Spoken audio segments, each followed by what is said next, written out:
What is going on, you guys? This is Chris with Patchboydar, patches for the culture. And in this video, we're going to do a Wilcom Hatch tutorial. For those of you who are curious about Wilcom Hatch, maybe you did the free 30-day trial, or maybe you just outright bought the software. What we're going to do is we're going to take a quick spin around Wilcom Hatch, show you guys a little bit of the basics, show you guys a little bit of the tools. Let's get into it. Got my computer up. So first things first, when you open up Wilcom Hatch, this menu should, for the most part, always open up when you first launch the software, but this is your design library. In this design library, Wilcom Hatch provides you with numerous amounts of free embroidery files. Let's just take a look through them. So we got tons of stuff.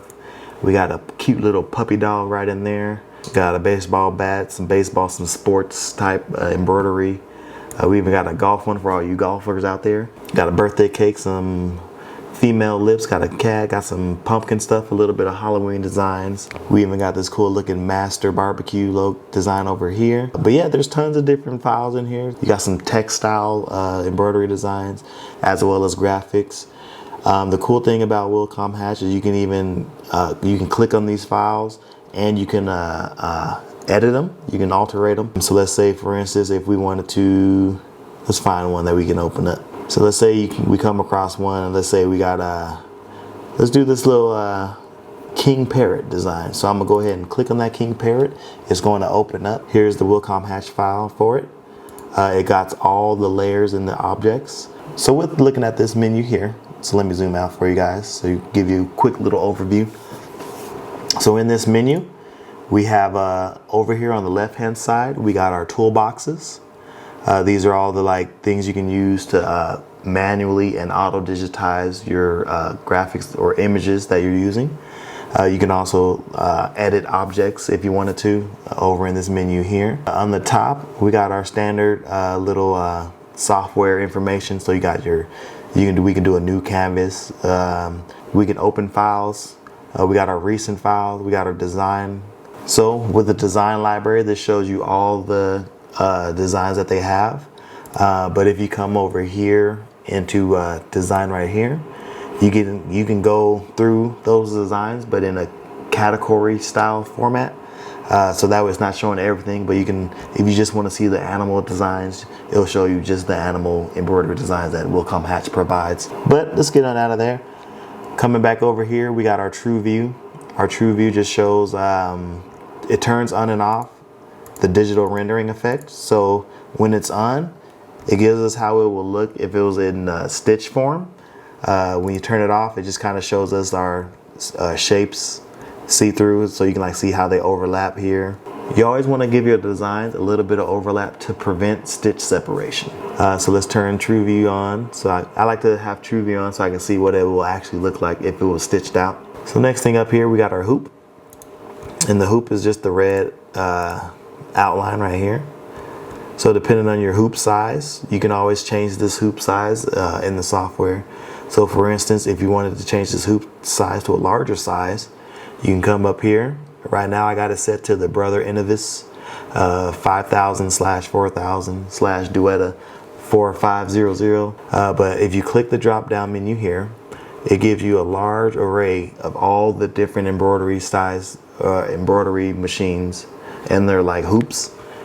I only use my Brother SE 625s, so for that one I just keep it on that Brother. I just keep it right here on the Brother Innovis 5000 Duetta 4500D. Then from there, if you come over into this menu here, the hoop list, click on that drop down menu and it gives you all the hoop options. So our regular hoop is the 4x4 hoop, and then we can go up from there to our medium size. We can go up to the large hoop. So let's go ahead and switch this back to regular.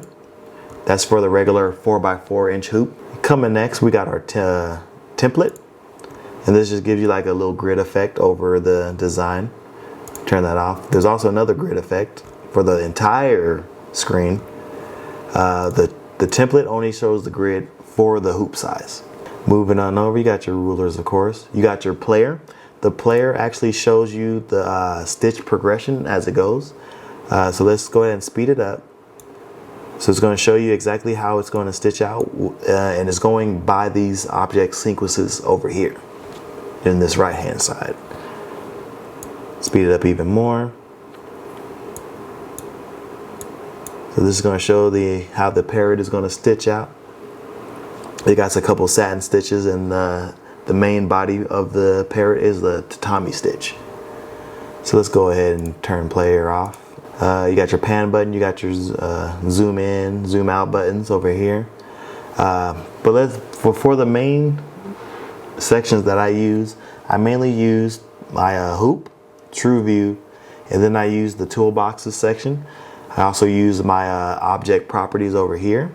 I use my sequence, and I use my threads. So with this design, let's say I wanted to change the color of the bird. So I wanted to change this orange color.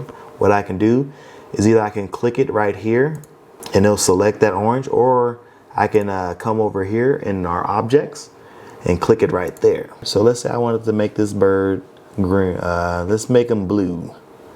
I'll just click this blue right here. As you can see, the color changed to blue. I'm going to go ahead and hit the undo button. We got an undo button right here and a redo button.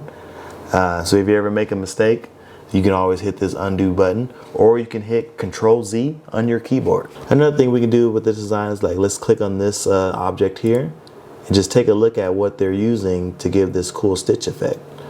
So right now they're using embossed oval 3.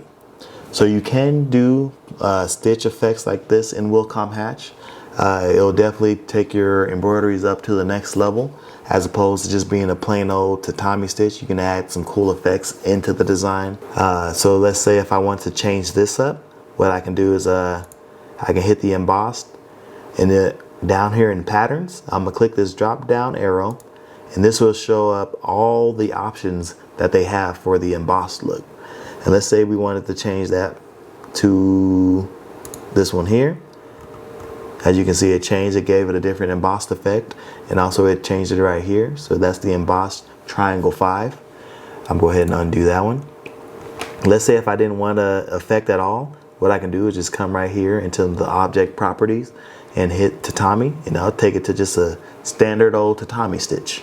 This has been Chris with Patchboydar, Patches for the Culture. If you like this video, give it a thumbs up. If you haven't done so already, hit that subscribe button, and also click that notification bell, so that way you will be alerted when we upload more content. See you on the next video.